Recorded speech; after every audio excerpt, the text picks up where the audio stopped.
Este episódio é baseado no caderno de estudos elaborado pelo professor Dr. Marcelo Lessa, idealizador e mentor do projeto ENAC Turbo. Caderno 20.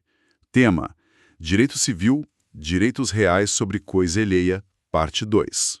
E olha, a nossa missão nesse mergulho profundo de hoje é, desbravar um dos terrenos mais complexos do edital, sabe? Com certeza.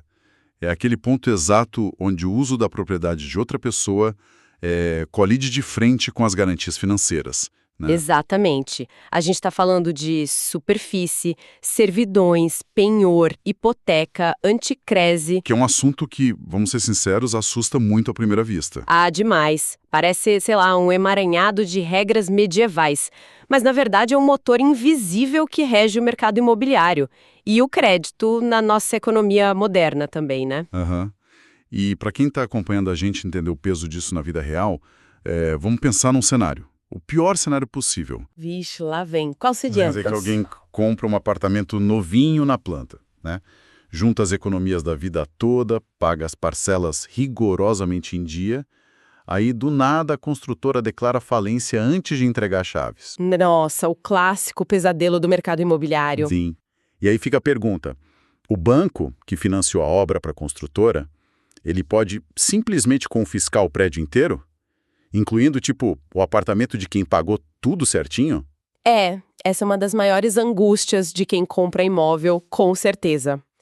Mas, assim, o que torna o direito civil tão fascinante é que ele não opera no escuro, sabe? Uhum. Ele tem ferramentas. Exato. Tem mecanismos cirúrgicos, históricos, para resolver exatamente esse tipo de crise. Então, nosso objetivo hoje é dissecar essas engrenagens, entender a lógica econômica por trás de cada lei e, claro, mapear as clássicas pegadinhas que a FGV adora espalhar nas provas de alto nível, né? Com certeza. E o material preparado pelo professor Lessa vai ser o nosso mapa definitivo para não tropeçar nessas armadilhas. Perfeito. Mas antes da gente chegar nessa parte da falência da construtora, dos leilões bancários, a gente precisa entender como a lei fatia o espaço físico. Tá, começar pelo básico. Isso.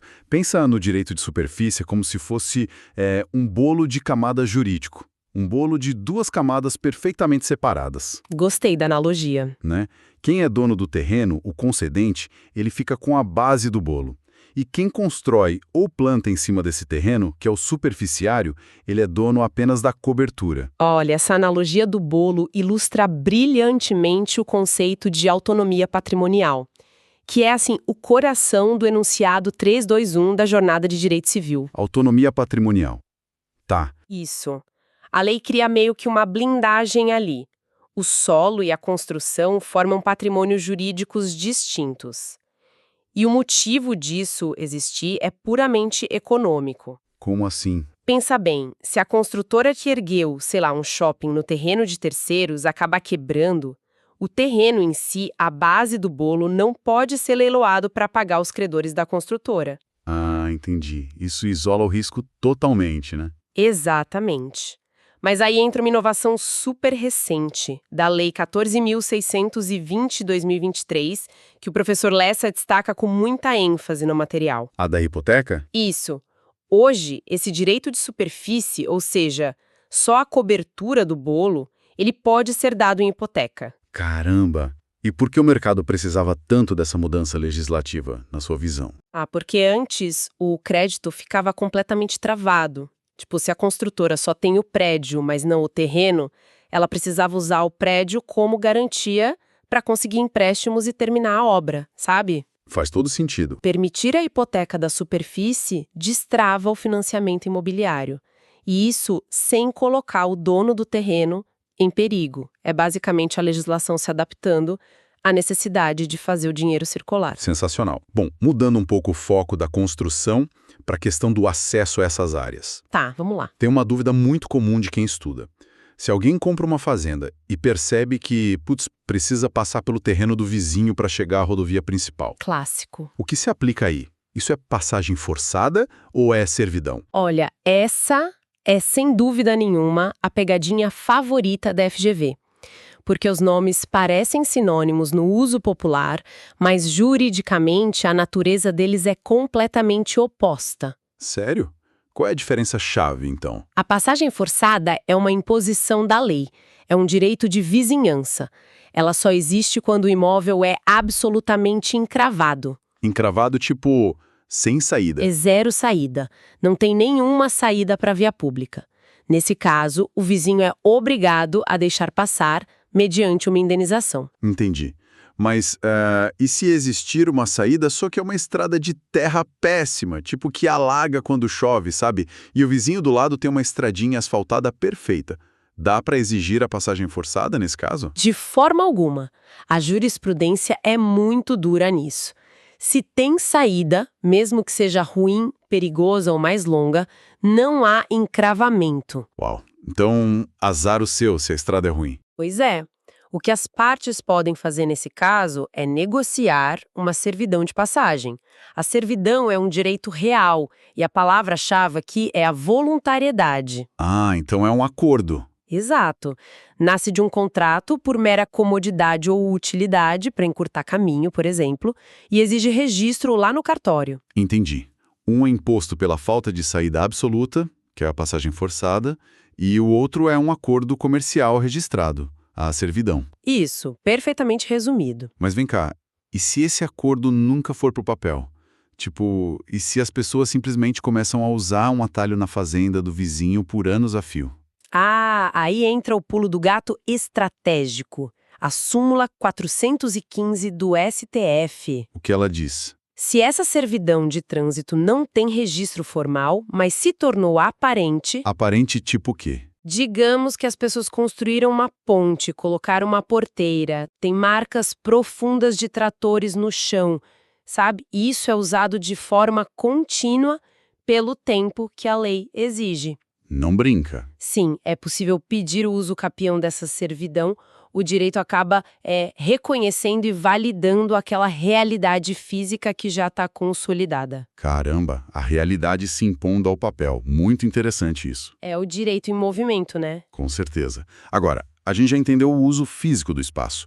Vamos conectar isso com o universo do crédito e das garantias financeiras. Entrando nas garantias reais, penhor e hipoteca. Só para a gente nivelar.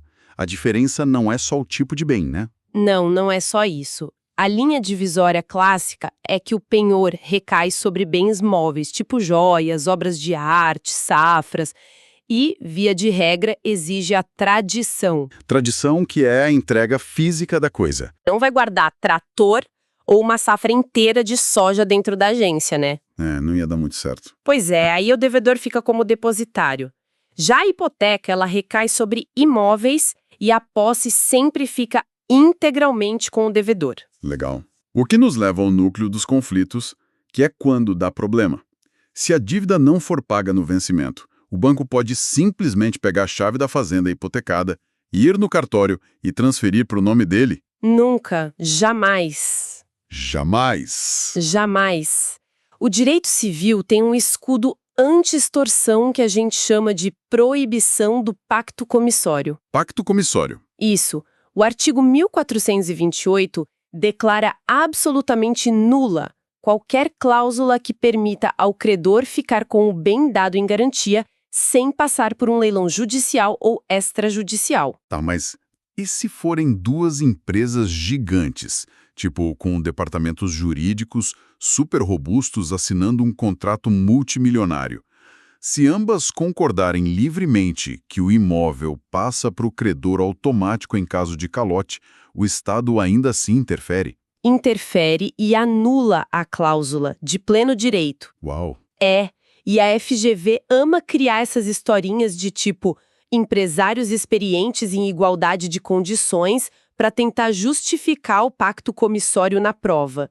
Mas não caia nessa. É pegadinha. Total. A proibição é de ordem pública. O objetivo é evitar que um credor tome um imóvel que vale, 10 milhões por causa de uma dívida de 2 milhões. Sabe, o bem tem que ir a leilão para que o excedente do valor seja devolvido para o devedor. E não tem nenhuma exceção para isso? A única exceção que a lei permite é a dação em pagamento. Mas presta atenção, apenas se for feita após o vencimento da dívida. Ah, entendi. Se a dívida venceu, o devedor viu que não tem como pagar, e aí ele decide voluntariamente entregar o imóvel para quitar tudo. Beleza, isso é válido. Mas estipular isso antes, lá no contrato original, é nulo. Bom, entendido o mecanismo de proteção. Agora tem um mito gigantesco sobre imóveis hipotecados. Tem vários, né? Qual deles? Aquele clássico. Muita gente acredita que se o apartamento está financiado e hipotecado pelo banco, o dono está terminantemente proibido de vender esse imóvel até pagar a última parcela, daqui a 30 anos. Nossa, esse é um dos maiores equívocos do mercado e uma questão fortíssima para provas de cartório, como o professor Lessa super alerta. E o que a lei diz de fato? O artigo 1489 do Código Civil diz exatamente o oposto. É nula a cláusula que proíbe o proprietário de alienar o imóvel hipotecado. Ou seja, o dono pode vender a casa a qualquer momento. A riqueza precisa circular na economia, não pode ficar travada. Espera aí, mas o banco não tem como se proteger dessa venda? Ele simplesmente senta e assiste o devedor passar a garantia para frente? Não. O banco se protege de outra forma, bem mais inteligente. Primeiro, a hipoteca persegue o imóvel. Quem compra a casa, compra com a hipoteca grudada nela, sabendo que ela garante uma dívida. Ah, então o novo dono assume o risco. Exato. E segundo, o que os contratos de financiamento normalmente prevêem, e isso é totalmente legal, é o vencimento antecipado da dívida. Se você vender, o banco pode chegar e exigir o pagamento integral do saldo devedor de uma vez só. Saquei. Ele cobra tudo na hora. Isso. Mas proibir o ato da venda lá no cartório, isso o banco não tem o poder de fazer de jeito nenhum. Muito bom. E falando sobre destravar a economia, o Marco Legal das Garantias, a Lei 14.711 de 2023, trouxe a tal da extensão da hipoteca. Qual é a grande mudança prática disso no dia a dia? Custos de transação, basicamente isso. Antes, imagina que você tinha uma fazenda de 10 milhões e dava ela em hipoteca para pegar um empréstimo de 1 milhão. Tá. Os outros 9 milhões de valor dessa fazenda ficavam engessados. Você não conseguia usar essa sobra facilmente como garantia para mais nada. Desperdício de margem, né? Total. Agora, com a extensão da hipoteca, você pode usar essa margem livre para garantir novos empréstimos com o mesmo credor. E a genialidade está no como a lei deixou fazer isso. Faça isso por uma simples averbação na matrícula do imóvel. Ao invés de fazer uma nova escritura pública inteira do zero. Exato. Uma escritura nova ia custar uma fortuna em taxas de cartório, impostos, o que muitas vezes inviabilizava o novo crédito. A averbação é só uma anotação à margem do documento original. É absurdamente mais barato e rápido. Isso é eficiência pura, de verdade. Mas vamos voltar para aquela bomba relógio lá do nosso início. A construtora falida. Isso. A súmula 308 do STJ. Então, recapitulando. A construtora pegou dinheiro com o banco para erguer o prédio, deu o terreno e o futuro prédio em hipoteca para esse banco, mas faliu no meio do caminho. E o comprador tá lá desesperado. Exatamente. O comprador que pagou tudo direitinho para a construtora. Ele corre o risco de perder o apartamento para o banco. Olha, para entender a súmula 308, a gente precisa olhar para o caos que foi o mercado imobiliário brasileiro, ali entre o final dos anos 90 e o início dos anos 2000. Época da quebra da Incol, né? Sim, a quebra de construtoras gigantescas. Naquela época, milhares de famílias estavam perdendo seus lares porque os bancos estavam executando as hipotecas dessas construtoras falidas. O STJ foi forçado a intervir para evitar um colapso social mesmo. Mas assim, sendo o advogado do diabo aqui. Olhando pelo lado do banco, eles emprestaram o dinheiro de boa fé e tomaram calote da construtora. Não é meio injusto o direito tirar a garantia deles? É um conflito de gigantes, com certeza. Mas o direito civil não é cego à realidade social. O STJ decidiu que a função social da propriedade e a boa-fé objetiva daquele comprador pesam muito mais do que o direito do banco de perseguir o imóvel. Proteção ao vulnerável, né? Exatamente. Então, a súmula 308 estabelece que a hipoteca firmada entre a construtora e o banco é ineficaz perante os adquirentes do imóvel. O banco que vá buscar outros bens no patrimônio da construtora, mas aquele apartamento da família que comprou na planta, Esse tá a salvo. Nossa, o direito agindo como um escudo social na prática. E como o professor Lessa bem ressalta, essa súmula é presença garantida nas provas, né? Obrigatória. Cai sempre. Sensacional. Bom, a gente explorou o penhor e a hipoteca. Falta o terceiro elemento das garantias que a gente mencionou, a anticrese. Anticrese, o famoso patinho feio das garantias. Porque a impressão que dá é que ninguém usa isso no dia a dia. Como que funciona exatamente? Realmente, é raro na prática, mas essencial para o edital. Na anticrese, o devedor emprega a posse do imóvel para o credor. Aí o credor passa a administrar esse bem. Ele pode alugar para terceiros, por exemplo, e ele retém os frutos, que são os aluguéis. Esse dinheiro vai abatendo a dívida. Primeiro paga os juros, depois o capital.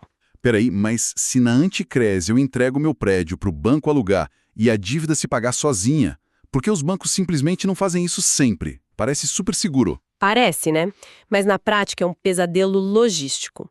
O credor vira uma espécie de síndico forçado. Ah, claro. O banco teria que administrar inquilinos, lidar com o calote de aluguel, consertar vazamento no telhado. E além disso, tem o golpe fatal, a grande diferença para a hipoteca. Qual é? Na anticrese não existe o chamado direito de excussão. Traduzindo do juridiquês para o pessoal, excussão é o poder de executar a dívida levando o bem a leilão, correto? Isso, Ou seja, o credor fica de mãos atadas. exatamente. Se a dívida não for paga ou se os aluguéis não derem conta de abater o valor, o credor anticrético não pode mandar a casa a leilão. Ele só tem o direito de retenção dos frutos. E é exatamente por isso que o mercado financeiro foge da anticrese como o diabo foge da cruz. Nossa, faz todo sentido agora. Bom, para a gente garantir que quem está ouvindo a gente vai gabaritar essas questões da FGV sem pestanejar, vamos colocar todas essas engrenagens à prova. Opa, adoro essa parte. Vamos fazer agora uma rodada rápida, um bate-bola tipo um ping-pong, para repassar o conteúdo completo do fichamento estratégico elaborado pelo professor Lessa para o Caderno 20. É o suprassumo da memorização. Topa? Super topa. Vamos testar isso na prática? Manda. Legal. Imagina uma construtora a garantia total. Eles querem erguer um condomínio imenso, mas não querem comprar o terreno. Eles fazem um contrato de direito de superfície. Pela regra, se a construtora quebrar amanhã, o dono do terreno perde a terra. Não perde. Enunciado 321. Superfície e propriedade formam patrimônios distintos. Tem autonomia patrimonial. A penhora contra a construtora atinge a construção, mas nunca o solo. Perfeito. Segunda situação, para erguer essa obra, a construtora precisa de financiamento. Eles podem ir ao banco e dar apenas o direito de superfície como garantia, registrando isso lá no CRI. Pela nova lei. E se descobrirmos que, no momento em que a construtora assinou a hipoteca lá no cartório, por uma falha, eles ainda não eram donos oficiais daquele direito, mas um mês depois eles regularizam e compram o direito. Aquela hipoteca inicial estava valendo? Sim, ela passa a valer graças à validação registral do artigo 1420. Hipotecou o que não era seu, mas comprou e registrou depois, a hipoteca se convalida retroativamente. Boa. E aí, o condomínio é construído e desmembrado em 100 apartamentos diferentes. A hipoteca original era sobre a gleba toda. Como fica a situação da garantia agora? Desmembramento de hipoteca. Condomínio edilício pode dividir o ônus da hipoteca-mãe para cada unidade. Certo. A construtora começa a vender os apartamentos.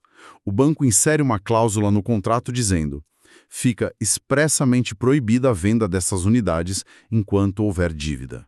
O cartório deve respeitar isso? De modo algum. Alienação de bem hipotecado é nula a cláusula que proíbe a venda. Pode vender, mas a dívida pode vencer antecipadamente. Vendendo ou não, a construtora entra em crise.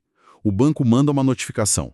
Como vocês não pagaram, as chaves dos apartamentos agora são nossas automaticamente.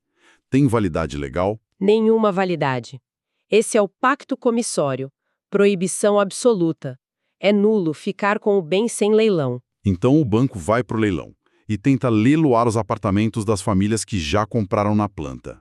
Bateu na súmula 308 do STJ. Hipoteca da construtora não atinge o comprador de boa-fé. Para pagar o banco, a construtora oferece um prédio comercial deles e diz para o banco alugar e reter o dinheiro para quitar a dívida. Qual é o nome disso e o risco? Anticrese. Retenção dos frutos para quitar a dívida, mas sem direito a leilão, sem excursão. Quase no fim. Os moradores estão ilhados no condomínio. O imóvel é totalmente encravado, sem saída. Eles exigem do terreno de trás o direito de construir uma rua. Isso é um acordo ou imposto? Imposto. Passagem forçada é direito de vizinhança imposta por imóvel encravado. Servidão é que seria voluntária e direito real. E por último, a construtora sobrevive, a dívida cai de 10 para 2 milhões, o condomínio vale 20. Eles querem um novo empréstimo com o mesmo banco. Precisam de nova escritura? Não. Extensão da hipoteca, feita por averbação, permite novos créditos com a margem restante. Sensacional. Mapeamento completo e impecável. Passamos pelas 10 diretrizes do fichamento de forma super fluida. E o que fica claro, observando todo esse sistema de cima, é que o direito não é só teoria, é uma balança constante. Com certeza. Tipo, a súmula 308 protegendo as famílias de um lado, a extensão da hipoteca barateando o crédito de outro e a nulidade do pacto comissório evitando os abusos. Perfeito. E olha, se me permite uma reflexão final, muito alinhada com a mentoria vivida que o professor Lessa traz no material. Claro, manda. As garantias reais, hipoteca, penhor, elas são, no fundo, a grande fortaleza que protege o crédito e faz a economia girar. Só que essa fortaleza só funciona de verdade quando o profissional do direito não age com ingenuidade, sabe? Quando ele tem firmeza. Isso. O material lembra um exemplo brilhante. Imagina um tabelião de notas sendo pressionado, ameaçado por um gerente de um banco imenso que quer impedir que um cidadão venda a própria casa hipotecada. Uma pressão absurda. Sim. Um profissional inseguro cederia a pressão na hora, mas o tabelião preparado, que tem o artigo 1489 enraizado na mente, ele aplica a lei. Ele lavra a escritura de venda sem hesitar, porque sabe que a proibição é nula. Ele garante o direito de venda do cidadão, protegendo a circulação de riquezas e a segurança registral.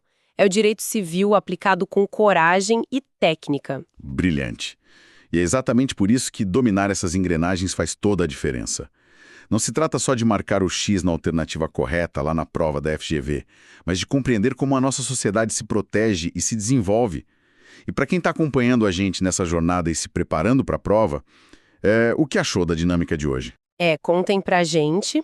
Se houver algum tema específico do edital ou alguma outra disciplina que demande um mergulho profundo como este, deixe aqui nos comentários. O conteúdo é modelado justamente para encurtar o caminho da sua aprovação. Isso mesmo. Podcast produzido a partir do conteúdo do projeto ENAC Turbo, sob autoria e orientação do professor Dr. Marcelo Lessa. Se esse conteúdo te ajudou, não esqueça de se inscrever no canal e ativar o sininho das notificações. Assim, o YouTube te avisa imediatamente assim que o próximo resumo for liberado. Até a próxima! Até a próxima! E olha, fica aqui uma provocação final para encerrar os nossos estudos de hoje. A gente viu profundamente que a súmula 308 é o escudo que salva as famílias que compram apartamentos residenciais na planta, mas e se o cenário mudar?